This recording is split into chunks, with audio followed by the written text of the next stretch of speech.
Hello बच्चों, JPIC digital stream में आपका स्वागत है। कैसे हैं आप लोग? आशा करते हैं आप लोग बहुत अच्छे होंगे, घर पे होंगे और सेफ होंगे। डियर स्टूडेंट्स, आज के इस वीडियो में हम डिस्कस करने वाले हैं क्लास 10 NCERT मैथ की सोल्यूशन ऑफ एक्सरसाइज 3.5 के बारे में। डियर स्टूडेंट्स, आप लोगों ने देखा कि अभी तक एक्सरसाइज 3.5 के सोल्यूशन के बेसिस हमने आप लोगों को कई सारी वीडियोस प्रोवाइड करा दिए हैं और उसमें हम लोग कई सारे क्वेश्चंस भी सॉल्व कर चुके हैं। आज के इस वीडियो में हम क्वेश्चन नंबर 4 के बारे में बच्चों डिस्कस करने वाले हैं, जिसमें हमारी सारे के सारे क्वेश्चंस वर्ड प्रॉब्लम हैं और उन्हें हमें सॉल्व करना है। देखो बच्चों, अभी तक आप लोगों ने दो चरों वाले रैखिक समीकरण युग्म को हल करने का, उन्हें सॉल्व करने का अलग अलग विधि सीख लिया है। जैसे ग्राफ विधि क्या होती है, प्रतिस्थापन विधि क्या होती है, विलेबन क्या होती है, वज्रगुणन क्या होती है, वो सब सीख चुके हैं। तो अब आपको अगर लिखा नहीं रहेगा कि इस विधि से हल करिए, तो आप समीकरण को किसी भी विधि से, जो विधि आपको अच्छी लगती है उससे आप लोग हल कर सकते हैं। ठीक है, कोई दिक्कत नहीं है।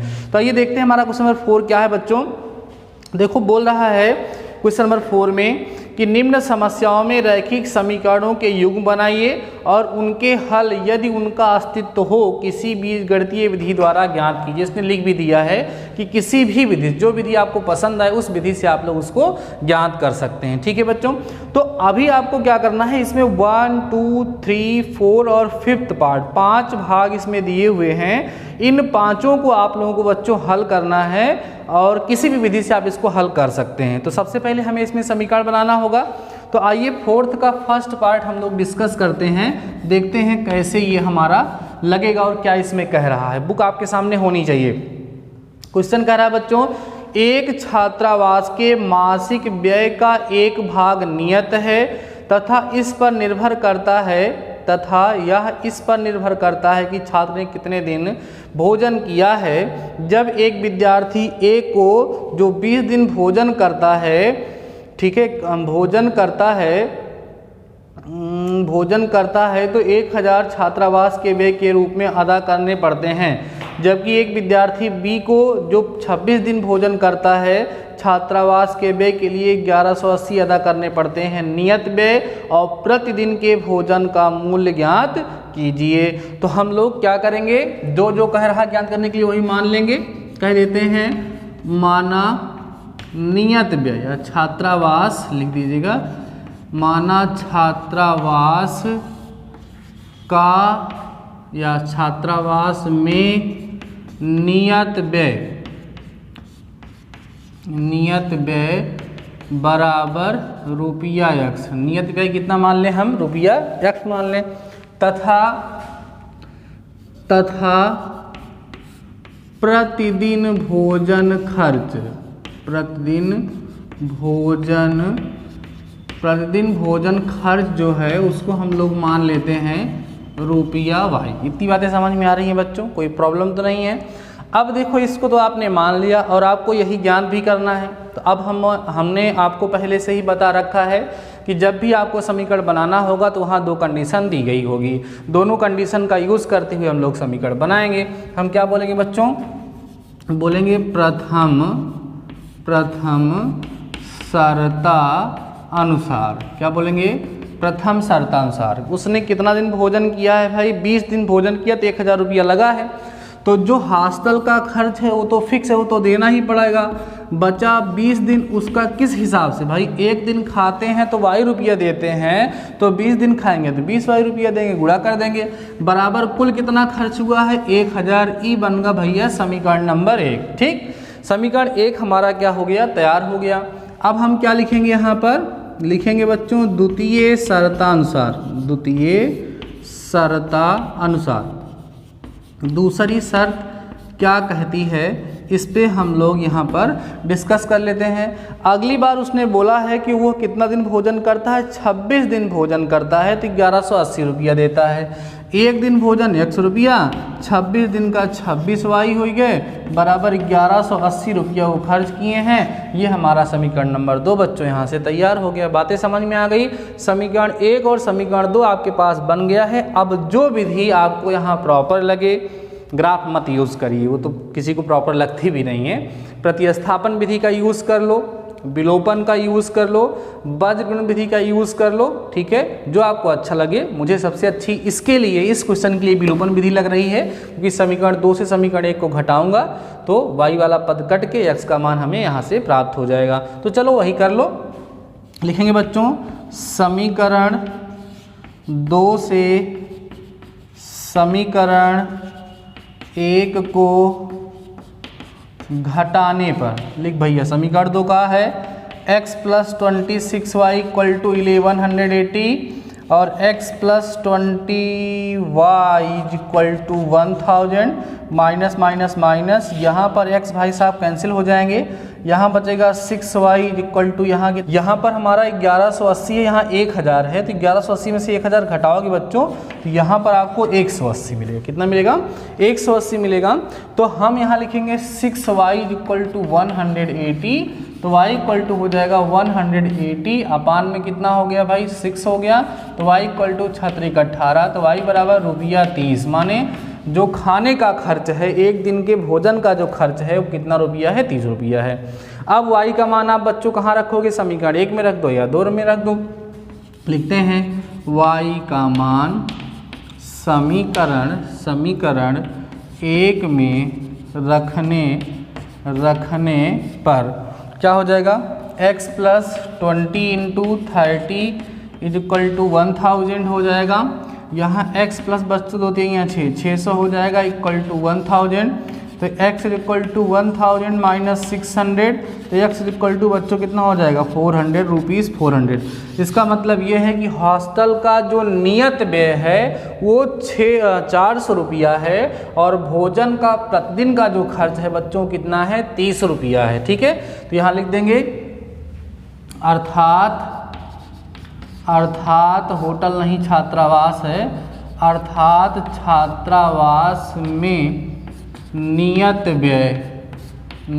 व्यय बराबर ₹400 तथा प्रतिदिन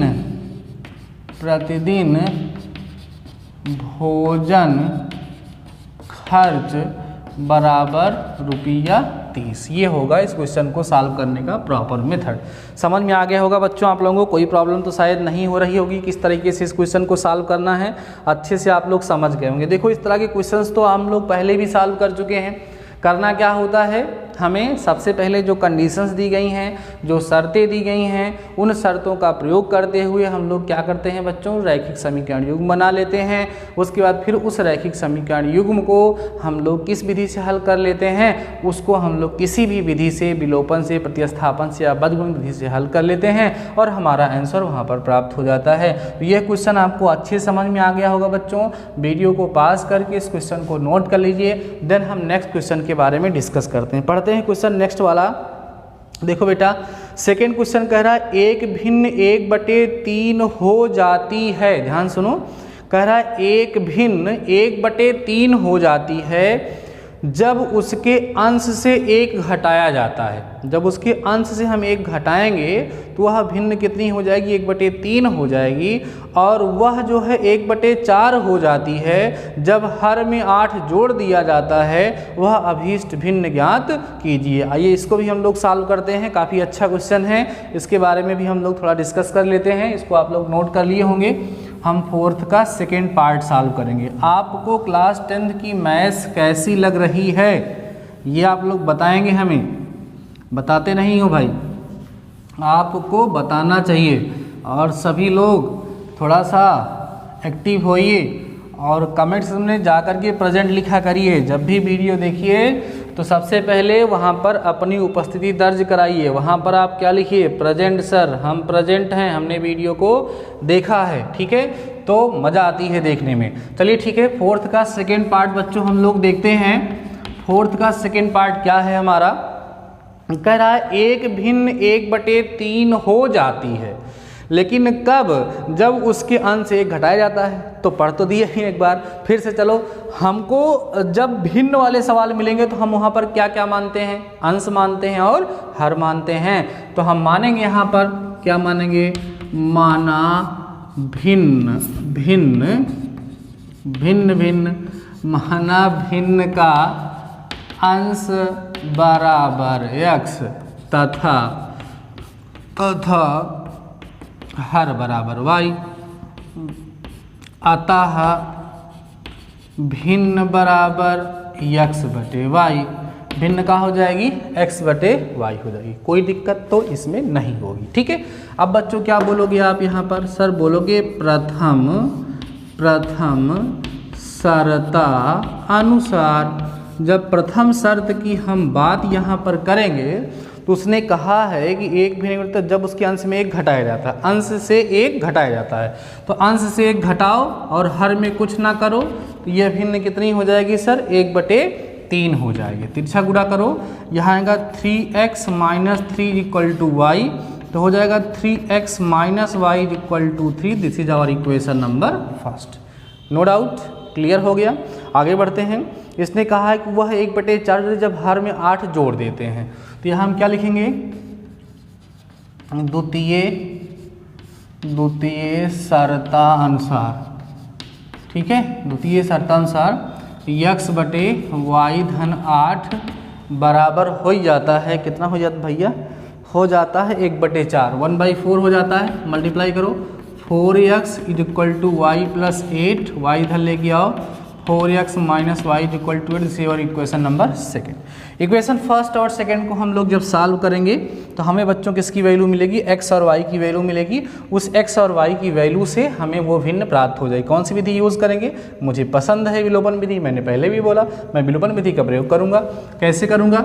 बोलूँगा समीकरण 2 से समीकरण 1 को घटाने पर। ठीक है, 4x minus Y equal to 8, फिर 3x minus Y equal to 3, minus plus minus भाई साहब नहीं रहे, 4x माइनस 3x कितना हो गया? x, 8 में से 3 गया कितना आ गया? 5। चलो भाई x की वैल्यू कितनी मिल गई?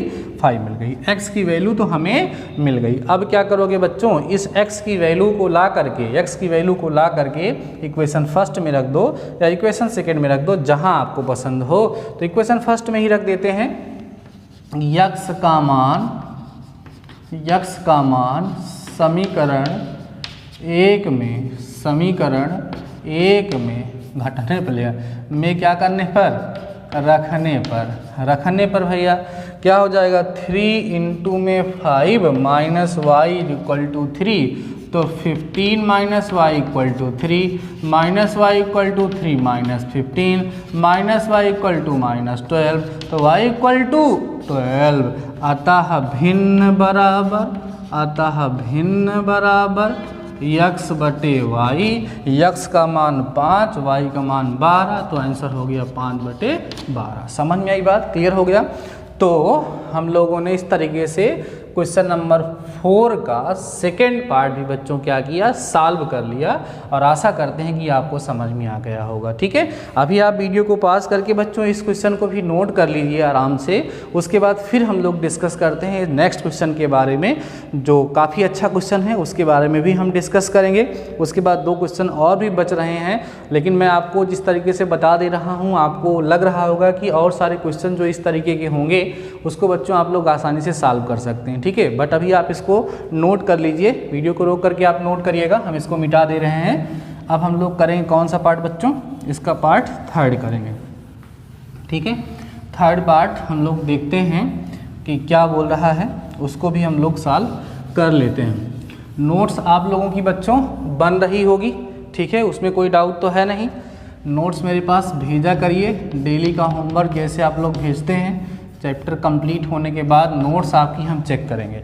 तो आइए बच्चों, अब हम लोग देखते हैं इसका 3rd पार्ट, और 3rd पार्ट में क्या कह रहा है इसको हम लोग डिस्कस कर लेते हैं। ठीक है, कह रहा है यश ने एक टेस्ट में 40 अंक अर्जित किए। यश नाम का कोई स्टूडेंट है, वो क्या किया है? 40 अंक, 40 नंबर उसको मिला है। जब उसे प्रत्येक सही उत्तर पर 3 अंक मिले, ठीक है, तथा अशुद्ध उत्तर पर 1 अंक की कटौती की गई है, माइनस मार्किंग हुई है ना, जिसको आप लोगों ने सुना होगा माइनस मार्किंग। तो जब सही करते हैं तो सही वाले पे उनको मिलता कितना है? 3 नंबर, और गलत करते 1 नंबर कट जाता है। यदि उसे सही उत्तर पे 4 अंक मिलते तथा अशुद्ध उत्तर पर 2 अंक कटते तो कितना नंबर पाते? तब कहने तब वो 50 नंबर पा जाते। ठीक है, तो कह रहे हैं कि आप ये बताइए कि टेस्ट में कितने प्रश्न थे, ठीक है, उसने सारे प्रश्न किए हैं ये मान के हमको चलना है। तो टेस्ट में कुल कितने प्रश्न थे, तो हम यहाँ पे मान लेंगे, माना एस के द्वारा सही किए गए प्रश्नों की संख्या बराबर x और गलत किए गए प्रश्नों की संख्या क्या कर लें, y कर लें, ठीक है। तो कुल प्रश्नों की संख्या कितनी हो जाएगी, x प्लस y हो जाएगी। तो हमें x और y का मान निकालना होगा। जब हमें x और y का मान मिल जाएगा वो ला करके यहाँ पे रखेंगे तो आसानी से हम सभी प्रश्नों की संख्या में प्राप्त हो जाएगी। तो यहाँ लिखते हैं हम लोग, क्या लिखेंगे बच्चों, माना यस के द्वारा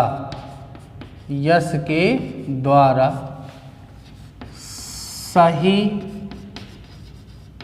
किए गए प्रश्नों की संख्या बराबर x, ठीक है, इतना मान लियो। तथा यस के द्वारा गलत किए गए प्रश्नों की संख्या बराबर y, इतनी बात समझ में आई। तो भैया कुल प्रश्न कितने होंगे, अतः कुल प्रश्न बराबर x प्लस y, इतनी बात समझ में आ गई होगी आप लोगों को, ठीक है। अब आइए हम यहाँ लिखेंगे बच्चों क्या, प्रथम शर्ता अनुसार, ठीक है। प्रथम शर्त क्या कह रही है कि उनको सही के लिए कितना नंबर मिलता, 3 नंबर ना, और गलत के लिए 1 नंबर कट जाता। तो बच्चों एक प्रश्न को सही करने पे 3 नंबर, तो x प्रश्न को सही करने के लिए कितना नंबर, 3x। एक प्रश्न को गलत करने के लिए 1 नंबर कटा माने -1 नंबर मिला, तो y के लिए -y नंबर मिलेगा। कुल जोड़ने पर उनको मिला कितना, 40 नंबर। ये समीकरण नंबर क्या हो गया, 1 हो गया, ऐसा इसने प्रश्न में बोला था।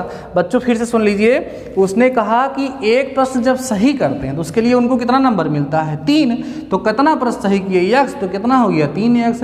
एक प्रश्न को गलत करने पे 1 नंबर कटता है माने घटता है माने माइनस में नंबर मिलता है, तो -1 से गुणा कर दो y को, दोनों को जोड़ोगे 40 आ जाएगा। अब क्या लिखेंगे बच्चों, द्वितीय शर्तानुसार, ध्यान देना, लिखेंगे द्वितीय शर्तानुसार।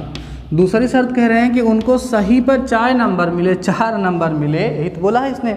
क्या कह रहा है बच्चों, 4 अंक मिलते सही पर और 2 नंबर कटते गलत पर, तो -2i और बराबर कह रहे हैं, तब ये पा जाते कितना नंबर, 50 नंबर। इसको थोड़ा सिंप्लीफाई कर लेते हैं, 2 से पूरे समीकरण को भाग दे देते हैं ना।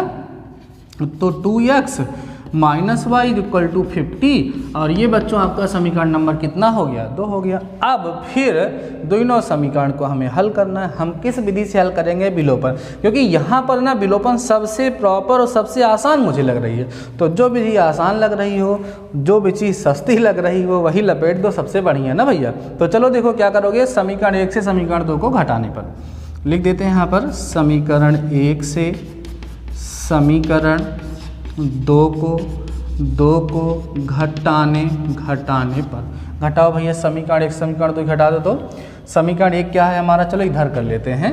समीकरण 1 है बच्चों हमारा 3x - y = 40, और ये क्या है हमारा 2x - y = 50 नहीं होगा भैया, 2 से डिवाइड करोगे यहाँ पर तो कितना आएगा, 25 आएगा ना। यहाँ पे लिखेंगे इक्वल टू कितना बच्चों, 25। अब यहाँ क्या करोगे, माइनस, यहाँ प्लस, यहाँ माइनस। अब देखो y वाला पद क्या हो गया, कट गया। आगे बढ़े हो, 3x - 2x माने x होगा, 40 से तो होगा कितना आएगा बच्चों, 15। तो x का मान कितना आ गया, 15 आ गया। माने सही किए गए प्रश्नों की संख्या, जितना प्रश्न उसने सही किया था उन प्रश्नों की संख्या कितनी है, 15 है। अब क्या करें हम, x का मान कहाँ रखें, x का मान कहाँ रखें, 1 में रख दें या 2 में रख दें। x का मान समीकरण 1 में रखने पर, x का मान समीकरण 1 में रखने पर रखो भाई, कितना हो जाएगा, 3 और गुणे में 15 ऋण y बराबर 40, 15 तियाँ 45 और ऋण 40 बराबर y। तो y बराबर कितना हो गया भैया, 5 आ गया।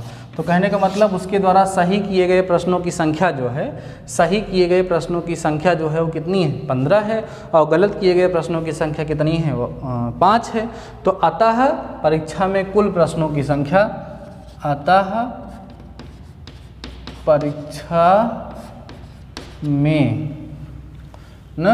परीक्षा में कुल प्रश्नों की संख्या बराबर यक्स धन वाई। यक्स का मान कितना है, एक्स का मान हम लोगों ने निकाला है 15 और वाई का मान निकाला है 5, तो 15 5 20। तो उस परीक्षा में कुल कितने प्रश्न थे बच्चों, कुल उस परीक्षा में 20 प्रश्न थे। तो ये क्वेश्चन अब आप लोगों को समझ में आ गया होगा कि कैसे आपको इसको सॉल्व करना है। कोई डाउट तो नहीं है बच्चों, आराम से आप लोग इसको समझ पा रहे होंगे क्योंकि बहुत ही आसान है। अगर आपने समीकरण बना लिया बच्चों, अगर आपने समीकरण बना लिया देन आसानी से क्वेश्चन आप सॉल्व कर लेंगे, क्योंकि आप इस चैप्टर में और क्या पढ़ रहे हो। और आपको बताएं बच्चे, आपके सिलेबस में एक प्रकार से देखो तो सबसे बड़ा चैप्टर यही है, सबसे ज़्यादा एक्सरसाइज इसी में है। इसको कवर कर लेंगे, उसके बाद बाकी सारे चैप्टर बहुत जल्दी खत्म होंगे, ठीक है, और वो काफ़ी आसान भी होंगे। देखो आसान तो ये भी है, बस थोड़ा सा चैप्टर ये लेंदी है, क्योंकि आप देखो इसमें 2 चरों वाले रैखिक समीकरण युग्म को हल करने की हम लोगों ने कई सारी विधियों के बारे में चर्चा की है ना। तो अलग अलग विधियों के बारे में चर्चा करते हैं, उनके बेस पे कई सारे क्वेश्चंस होते हैं, तो टाइम लगना वहाँ पे जाहिर सी बात है सिंपल हो जाता है, ठीक है। तो बच्चों आज के इस वीडियो में हमने आपको 3 क्वेश्चन सॉल्व कराए हैं जो बहुत बहुत अच्छे क्वेश्चन हैं। इन क्वेश्चंस को आप लोग अपनी नोट्स में नोट कर लीजिए, सॉल्व कर लीजिए, कहीं कोई डाउट हो तो हमारे साथ उसको शेयर कर लीजिए। इसके बाद के जो क्वेश्चन हैं बच्चों, इनको भी आप लोग करने का प्रयास करेंगे। 2 क्वेश्चन बच रहे हैं, एक है हमारा एक राजमार्ग पर 2 स्थान ए और बी वाले हैं, अच्छा क्वेश्चन है। इसके बाद 5वां जो है एक आयत का क्षेत्रफल 9 वर्ग इकाई है। आयत के क्षेत्रफल का सूत्र आप जानते ही हैं, लंबाई गुणे चौड़ाई होता है। उसी कंसेप्ट का यूज़ करते हुए बच्चों ये क्वेश्चन लगाया जाएगा, तो आप लोग शायद कर पाएंगे इसको, नहीं तो नेक्स्ट वीडियो में हम इसको सॉल्व करा देंगे और पीडीएफ भी आप लोगों को हम प्रोवाइड करा देंगे। इसके बाद बच्चों हमारी एक्सरसाइज 3.6 जब स्टार्ट होगी तो वो सबसे ज़्यादा इंपॉर्टेंट एक्सरसाइज होगी। तो ठीक है बच्चों, आज के इस वीडियो में बस इतना ही। शानदार रहिए, मस्त रहिए और पढ़ते रहिए। मिलते हैं नेक्स्ट वीडियो के साथ, तब तक अपना ख्याल